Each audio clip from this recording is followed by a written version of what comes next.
The climb has been steep and the path dangerous, but the final ascension is finally within your grasp at the peak. Stay with us as we reach the summit of the story and reveal the ultimate truth. Hit subscribe now and witness the most important ending today. The Friday evening my son asked me to skip his baseball game was the night everything changed. He'd been playing Little League for 3 years. Rain, heat, doesn't matter. The kid never once asked to miss a game. He lived for it. He slept in his cleats one night in 2nd grade because he was scared he'd forget where he put them. So when he knocked on the bathroom door while I was shaving and said, real quiet, "Dad, do we have to go tonight?" I turned off the water. I looked at him in the mirror first. He was staring at the floor. "What do you mean?" "It's the Riverside game. You've been talking about this one for 2 weeks." He shrugged. "I just don't feel like it." I turned around. He was still looking at the floor, hands in his hoodie pocket, shoulders tied up near his ears. My son, this kid who narrates every at-bat in the backyard like he's on ESPN, couldn't look at me. I crouched down. "Hey, what's going on?" "Nothing. I just don't want to go." I told him okay, we'd skip it. He looked up then, and something in his face, relief, but not the normal kind. It looked more like he'd been bracing for something, and it hadn't hit him yet. I didn't say anything else. I texted the assistant coach that Jake wasn't feeling well, and I sat on the edge of his bed while he played a video game, and I kept thinking about that look on his face. I didn't sleep much that night. Jake was 9. He was the kind of kid who talked constantly, who had opinions about everything, who would debate you for 20 minutes about whether a hot dog was a sandwich. He was loud and confident and strange in all the best ways. He'd been playing for Coach Morrow's team, the Ridgecrest Hawks, since the spring of the previous year. Coach Morrow was a big deal in our town. He'd coached youth baseball for 11 years, had a wall of plaques in the rec center, did the weather forecast segment on the local news every spring for Charity Week. Parents loved him. Parents trusted him. I had trusted him. The following Tuesday, Jake didn't want to go to practice either. This time he didn't ask. He just sat at breakfast and got very quiet when I reminded him it started at 4. He stirred his cereal until the milk turned gray. "Jake, I know. You want to tell me something?" He shook his head, not defiant, scared. I drove him to the field. I watched him walk through the gate. He didn't look back at me the way he used to. That goofy wave, sometimes finger guns. He just walked, head down, and I sat in the parking lot for 10 minutes before I made myself drive away. That night I asked my wife about it. She'd noticed it too. For the past few weeks Jake had been different. Quieter at dinner, waking up earlier than usual. She'd assumed he was anxious about school, maybe the math test he'd bombed in March. We'd talked ourselves into that explanation because it was easier. We stopped talking ourselves into it after Thursday.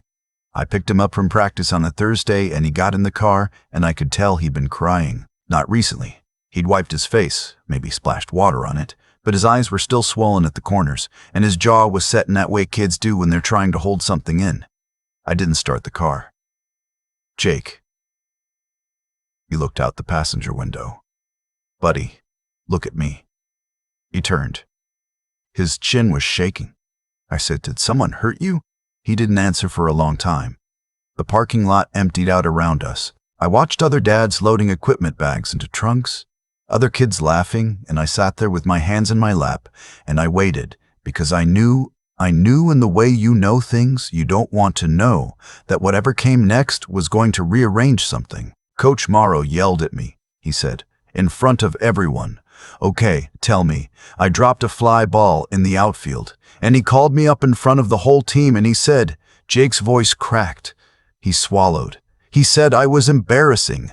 He said if I can't catch a ball in practice, I'm going to make the whole team lose, and maybe I should think about whether I even belong on this team. I kept my voice very flat. He said that to you. In front of the team. He does it to other kids too. Tommy. Elias. He picks kids, and he wiped his face with the sleeve of his jersey. He never yells at Brandon or Ryan, just some of us. My first instinct was the one I had to control. What I felt was something hot and immediate, and I wanted to drive back to that field and find the man right then. I didn't. I put my hand on the back of Jake's neck, and I said, I'm really glad you told me that. That took guts. And I meant it. And then I said, has he ever touched you? Grabbed you? Pushed you? Anything physical?" Jake hesitated. That hesitation lasted about 1 second. "It felt like a year. Once," he said. He grabbed my arm. "After practice a few weeks ago." He said I was holding the bat wrong, and I tried to move, and he grabbed my arm hard, and he said, "Don't pull away from me when I'm correcting you." I nodded slowly. "Did it hurt?" "A little. Not like a lot, but it scared me." "Yeah," I said. "I bet it did." I started the car. I drove home at exactly the speed limit. I went inside, kissed my wife on the cheek, told Jake to go wash up, and then I stood at the kitchen sink with the water running, and I took about 10 breaths until the thing in my chest cooled down enough to think. My wife and I talked that night after Jake went to bed. She wanted to call the rec center director first thing in the morning. I agreed. But I also said I wanted to do a little research before we made any official noise, because I'd learned something a long time ago. When you complain about someone who's been around for a long time and has a lot of people vouching for him, you need to walk in with more than just one incident. I started that night. I went to the Ridgecrest neighborhood Facebook group and searched Coach Morrow's name. Mostly positive stuff. Photos of team celebrations, parents tagging him in thank you posts. But I filtered by older posts. 2021, 2020, and I found something. A post from a woman named, I'm going to call her JR, who had written in April of 2021 that she had concerns about the coaching style in the Hawks program and that she felt her son had been singled out and humiliated repeatedly during the spring season. She'd gotten 12 supportive comments, and the post disappeared. I don't know if she deleted it or if it was removed, but I screenshot the cached version from a Google search result. Then I found a second thing, a thread on a local parenting forum. One of those older ones that looks like it was built in 2009, and nobody's quite figured out how to shut down. From the same season, a different parent, writing anonymously, said their child had quit the Hawks mid-season and refused to explain why for months, and when they finally did, it involved Coach Morrow making a child do fitness punishment exercises alone after practice while the rest of the team watched. I wasn't sleeping. It was 2 in the morning. I kept going. I found a third thing, and this one made me stand up from my chair. In the summer of 2022, a formal complaint had been filed with the Ridgecrest Parks and Recreation Department regarding Coach Morrow. I found it because one of the town council meeting minutes was publicly archived on the town website, and it mentioned in the agenda notes that an internal review had been conducted regarding a coaching conduct complaint in the youth baseball program. The review finding, complaint not substantiated. Coach Morrow had returned to coaching the following spring. Somebody had already tried to stop this, and the system had shrugged. I told my wife everything I'd found over coffee the next morning. She read through the screenshots. She was quiet for a long time. "We're not just calling the rec center," she said. "No," I said, "we're not. We pulled Jake from practice that day." I called the rec center and said he was taking a short break for personal reasons, gave nothing else. Then I called my wife's cousin, who's a family attorney. I want to be clear, I'm not someone with money or connections. We're a regular family. I do HVAC. My wife teaches 3rd grade.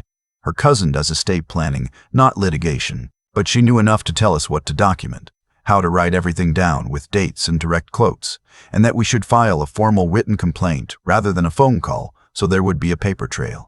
We also reached out to Tommy's parents. Tommy was one of the names Jake had mentioned.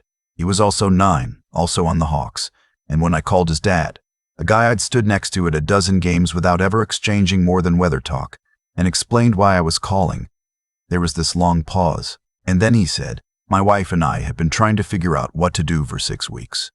Tommy had been coming home from practice on the verge of tears. He'd started telling his parents he felt sick on practice days. They'd thought it was anxiety. They'd thought it was something they were doing. They'd blamed themselves. That's what this kind of thing does. It makes the people being hurt feel like the problem is inside them. We met at a coffee shop on a Saturday morning. Me, my wife, Tommy's dad, Tommy's mom. We compared notes for 2 hours. The patterns were identical. The public corrections. The specific targeting of certain kids. The physical contact that happened just off to the side, just barely deniable, just hard enough to leave a mark on a child who didn't have the language yet to describe why it felt wrong. We agreed we would file together. The formal complaint went to the rec center director, the Parks and Recreation Department, and the town's Youth Sports Oversight Board. Yes, there was one, a volunteer board that most people didn't know existed, including me, until her cousin mentioned it. We submitted everything in writing. Jake's account, dated and specific. Tommy's account. The 2021 Facebook post. The forum thread. The 2022 complaint record. 3 other parents had joined us by this point. Parents of Elias and 2 other kids, making it 5 families total, filing together. We also sent it to the local paper, not the TV station, not social media. The paper because they have a reporter who covers local government and has been doing it for 20 years and knows when something is being swept under a rug. The rec center director called me within 48 hours. His tone was careful. He said they took all complaints seriously. He said there would be an investigation. He said Coach Morrow had been placed on a voluntary leave of absence, and I noticed the word voluntary, and I wrote it down. 2 days later, Coach Morrow's wife posted a statement on his behalf on Facebook saying he was the victim of coordinated false accusations and that his reputation was being destroyed by a small group of disgruntled parents. It got 93 shares in the first hour. My wife called me at work to tell me. I was under a commercial unit in a warehouse parking lot. I sat up and hit my head on the equipment housing. I said a word I won't repeat here. I took a breath. I called the reporter. The public meeting was held on a Tuesday evening at the rec center, 6 weeks after we filed. It wasn't billed as a hearing. They called it a community input session. But the room was full, folding chairs in rows, people standing along the walls. I'd say 200 people, maybe more. A lot of them were there to support Coach Morrow. I recognized faces from 11 years of this town. Parents, coaches, the guy who owns the hardware store on Elm Street. When I stood up to speak, I felt something I didn't expect. Not nerves, something quieter. I thought about Jake on the morning of the meeting, sitting at breakfast, and I'd asked him if he wanted to know what was happening, and he'd said yes, and I told him in plain, honest terms what we were doing and why. And he'd said, "Are people going to be mad at us?" And I'd said some people probably would be, and he said, "That's okay, as long as you're there." I stood at the microphone and I spoke for 4 minutes. I didn't raise my voice. I read directly from the written account Jake had given us, the one with the dates and the specific words, and the moment in the parking lot when my 9-year-old son looked at me and told me someone had grabbed his arm and told him not to pull away.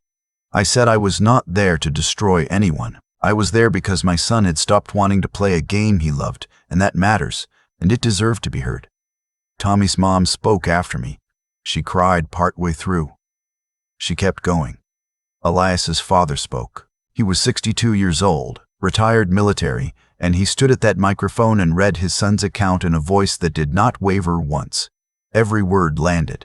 By the end of the evening, 2 more parents had come forward who hadn't been part of our original group. They hadn't known there were others. They'd assumed they were alone. The independent review took 9 weeks. I won't pretend those 9 weeks were easy. The Facebook posts continued. Someone egged our mailbox. I have no proof it was connected, but the timing was notable. Jake had nightmares, twice the first week, and then they stopped. We watched a lot of baseball on TV. He started throwing with me in the backyard again around week 4, and I didn't say anything about it. Just got the gloves out and let it happen naturally. I heard through one of the other parents that Coach Morrow had hired an attorney. I heard through the reporter that the review board had requested records going back to 2019. I did not say anything publicly. I answered the reporter's questions when asked, and otherwise I went to work, came home, helped with homework, and tried to be present in the ways I hadn't been when I'd been too busy trusting that everything was fine. The review findings were released on a Thursday afternoon, posted on the town's public records portal. I read it on my phone in the HVAC supply warehouse parking lot, sitting in my truck with the engine running. The review found that Coach Morrow had engaged in a pattern of conduct involving targeted emotional humiliation of certain players, improper physical contact on at least 3 documented occasions, and a coaching approach that the report described as creating a hostile and fear-based environment for a subset of youth participants. It further found that the 2022 complaint had been inadequately reviewed, and that procedural gaps in the oversight process had allowed the conduct to continue unaddressed. Coach Morrow's authorization to coach in any program administered by Ridgecrest Parks and Recreation was revoked. The Oversight Board announced a new set of protocols, including mandatory third-party conduct training for all volunteer coaches and an anonymous reporting system for players and parents. I sat in that parking lot for a while. I thought about the parent in 2021 whose post disappeared. I thought about the family who filed in 2022 and were told it wasn't substantiated. I thought about how many Tuesday afternoons and Thursday evenings had happened after that. How many kids had stood at that plate with their bat held wrong and felt a hand close around their arm and heard a voice tell them not to pull away. I'm not a hero in this story. I want to be clear about that. I was just a father who got lucky enough that his kid trusted him enough to say something. That's the part that will stay with me the longest. Not the meeting, not the review, not any of it. Just that moment in the parking lot when Jake finally looked at me. That he didn't hold it in forever, that I had done enough right, in some ordinary daily way, that he believed I was someone he could tell. Jake is playing again. New team, different league. He comes home from practices talking our ears off, which is how I know he's okay. He still talks about baseball constantly. He still has opinions about everything. Last week, he told me with complete seriousness that the infield fly rule is philosophically problematic, and I didn't even ask him what that meant. I just laughed until my eyes watered. I think about what that version of him, the one who stared at the floor and asked if we had to go, would have become if we hadn't talked in that parking lot. If he'd learned instead that the right response to someone making you feel small is to go quiet and absorb it and wait for it to stop. Kids learn that lesson. A lot of them do. They learn it in rooms, in fields, in gyms, where the adult in charge is the kind of person who relies on the fact that nobody's watching too closely.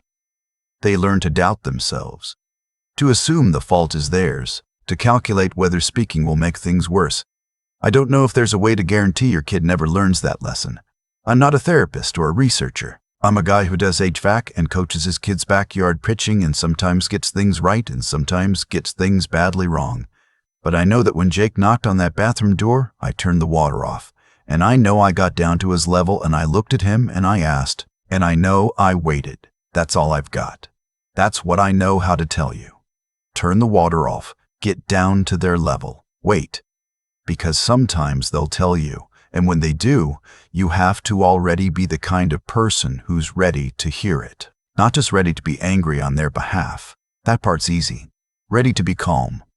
Ready to stay in the parking lot as long as it takes. Ready to let your kid know that whatever comes out of his mouth next, you're not going anywhere, and you're not going to make it worse.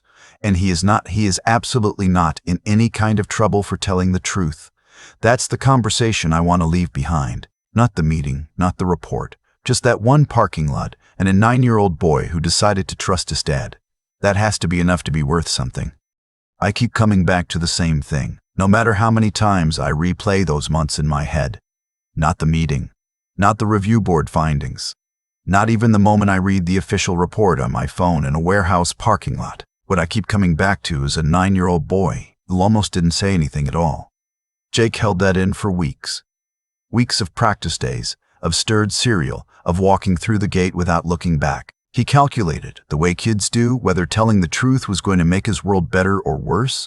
That's not innocence, that's intelligence running alongside fear, and fear was winning for a while.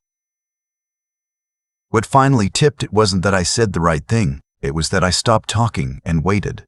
That's it. That's the whole mechanism. I created enough quiet that the truth had somewhere to go.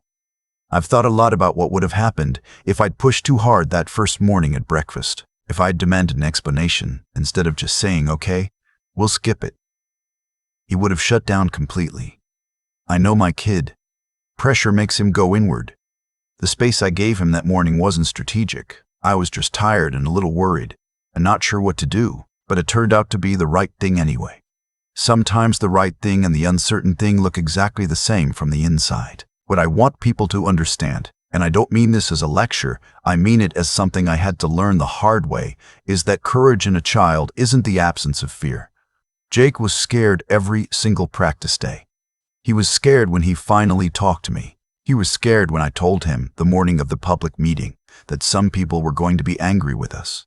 His chin was shaking when he asked if that was okay. He did it anyway. That's not innocence, and it's not recklessness. That's a 9-year-old kid exercising something that a lot of adults never quite manage. The decision to tell the truth even when the outcome is uncertain. I didn't teach him that. I'd like to say I did, But what I maybe gave him over years of ordinary life was the evidence that telling me things didn't result in punishment or dismissal. That's a small thing. It's also everything. Coach Morrow operated the way people like that always operate, by making each kid feel like the problem was personal and private, and theirs alone. Tommy's parents blamed themselves for 6 weeks. So did I, in quieter moments. That isolation is the whole strategy. It only falls apart when people start comparing notes. When Tommy's dad and I sat in that coffee shop and realized our sons had been describing the same Tuesday afternoons with the same details, that's when the isolation broke. That's the thing about the truth that's consistent in a way that lies aren't. Jake's account and Tommy's account and Elias's account all matched because they were all describing something real. What I tell any parent sitting with a worry they can't quite name, the discomfort you're feeling, is information.